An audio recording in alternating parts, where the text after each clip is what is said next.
Bonjour à tous, j'espère que vous allez bien. Bonjour particulièrement aux élèves de 5e qui vont regarder cette vidéo, puisque cette vidéo s'adresse à eux. C'est une vidéo sur les villes au Moyen Âge. On va faire une petite synthèse de tout ce qu'on a vu jusque-là. Alors, c'est à peu près au XIIe siècle que des villes comme celle de Bruges commencent à apparaître sous deux effets. Déjà, c'est une période relativement de paix, d'accord? Et ce qui est plus pratique pour faire du commerce. Et en plus, on a quand même une amélioration de la production agricole, pardon, ce qui fait que, on va vendre davantage de produits.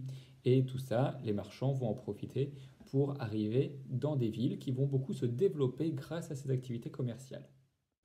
Alors, sur cette carte que vous voyez ici, donc vous pouvez repérer la ville de Bruges, qui se trouve au nord de la France.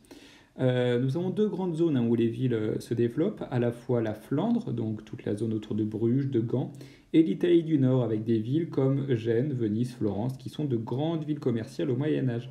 Je profite de cette carte pour évoquer également la question des foires. Vous voyez des petits losanges bleus. Ces losanges bleus correspondent à des foires, c'est-à-dire des marchés qui avaient lieu plusieurs fois par an, 2 ou 3 fois par an, et d'où venaient des marchands qui venaient de toute l'Europe. On en avait donc autour de Paris, on en avait également dans les Flandres.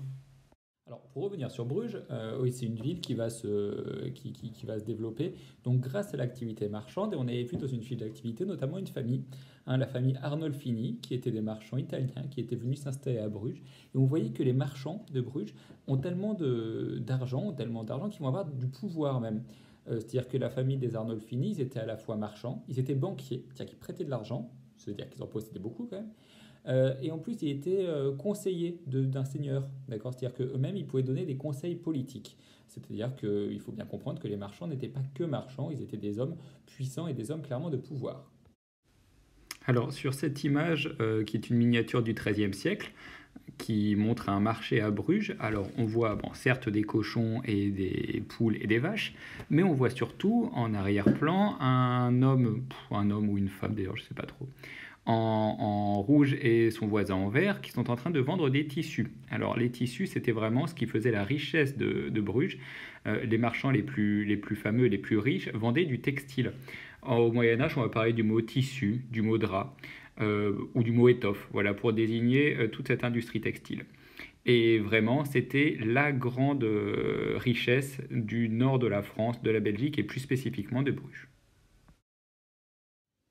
Alors, nos marchands brugeois, nos marchands de Bruges, ils sont extrêmement importants parce que s'ils n'étaient pas là, clairement, Bruges n'aurait pas la même aura, n'aurait pas la même importance et surtout n'aurait pas la même richesse. Je vous rappelle que si la ville s'enrichit, c'est grâce aux taxes, grâce aux impôts qui sont prélevés sur tout le commerce, et notamment quand des marchands qui viennent d'ailleurs viennent faire du commerce avec Bruges.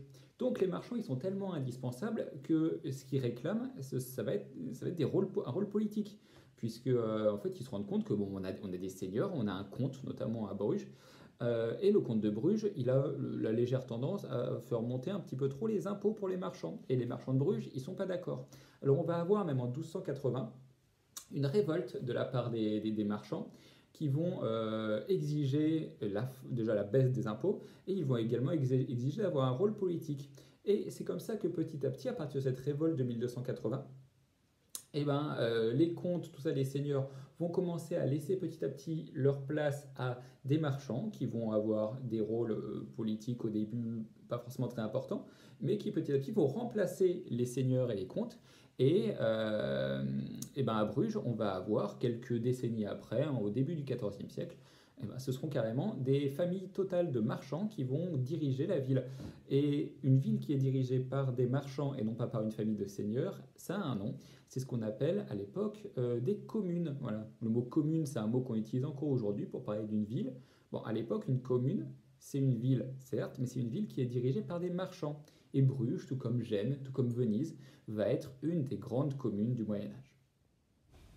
Et dans ces villes, il y a de nouveaux métiers qui vont apparaître, de nouveaux métiers artisanaux qui vont s'organiser en boutique, où on va vendre directement dans les villes. Alors sur cette image, vous pouvez constater, nous trouvons un boucher, un boulanger et un menuisier.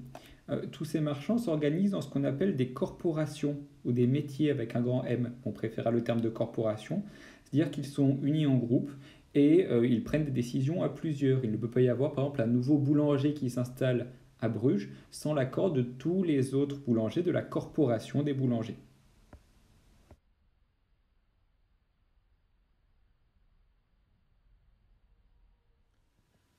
Alors clairement, un des personnages les plus connus du Moyen-Âge, les plus emblématiques de ces marchands qui étaient très très riches, c'est un Français. Il est né à Bourges, à peu près dans le centre de la France. Il s'appelle Jacques Coeur. C'est lui dont on parle dans ce bouquin qui s'appelle Le Grand Cœur. Voilà, vous le voyez à l'envers. Et ce Jacques Coeur, c'est quelqu'un de très très intéressant. Je vous montre un petit peu sa tête. Et donc notre Jacques Coeur, c'était un marchand français. Il était armateur, c'est-à-dire qu'il possédait des bateaux. Et il était tellement connu qu'il est donc devenu banquier, ça c'est assez classique, il y en a d'autres qui l'ont été également. Mais en plus, il a eu un rôle carrément politique en tant que ministre des Finances, c'est-à-dire que ministre des Finances à l'époque on appelle ça grand argentier. Il était nommé grand argentier par le roi de l'époque en France qui s'appelle Charles VII. Donc c'est dire si les marchands avaient un rôle, une aura très importante. Alors je reviens très rapidement sur cette carte, puisque je vous ai dit tout à l'heure qu'il y avait des villes dont c'était les marchands qui avaient un pouvoir politique, c'est ce qu'on appelle donc des communes. Et ces villes qui deviennent des communes, il y a donc Bruges que vous pouvez voir, il y a également en Italie du Nord, Sienne que vous repérez, ou également Venise. Voilà, donc ce sont des villes qui vont se diriger elles-mêmes par des marchands sans être sous l'autorité d'un seigneur. Du coup, vous me direz, Monsieur Bulot, il y a quelque chose dont vous n'avez pas encore parlé dans ces villes. On parle des marchands, on parle des seigneurs, donc on parle que des personnages laïcs, mais quid de l'Église? Puisqu'on avait dit que l'Église avait un rôle hyper important au Moyen Âge. Et bien l'Église, elle n'est pas en reste. L'Église, elle va aussi trouver un rôle, une position, une vraie fonction à l'intérieur même de la ville. Alors l'Église, elle va prendre en charge deux choses. D'abord, elle va prendre en charge la question de l'enseignement, puisqu'on a des universités, hein, c'était le mot qu'on utilisait à l'époque, l'université c'était des écoles, plutôt pour les adolescents. Hein. Donc des universités qui vont apparaître dès le XIIe siècle dans pas mal de villes, comme à Paris ou à Bologne, en Italie du Nord.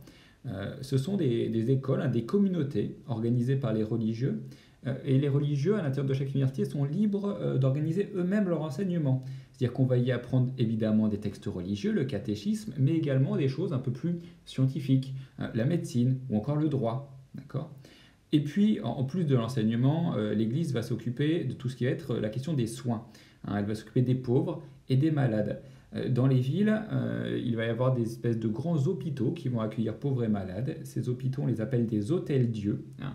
On comprend bien pourquoi, Dieu, puisque c'est l'Église qui les gère. Et ça va être plutôt des femmes, hein, des religieuses, qui vont nourrir et soigner les malades. Voilà, j'espère que cette vidéo a été assez claire pour vous, qu'elle vous a permis de bien faire le point sur ce chapitre de 5e. On se revoit très vite pour une prochaine vidéo. Allez, bye bye!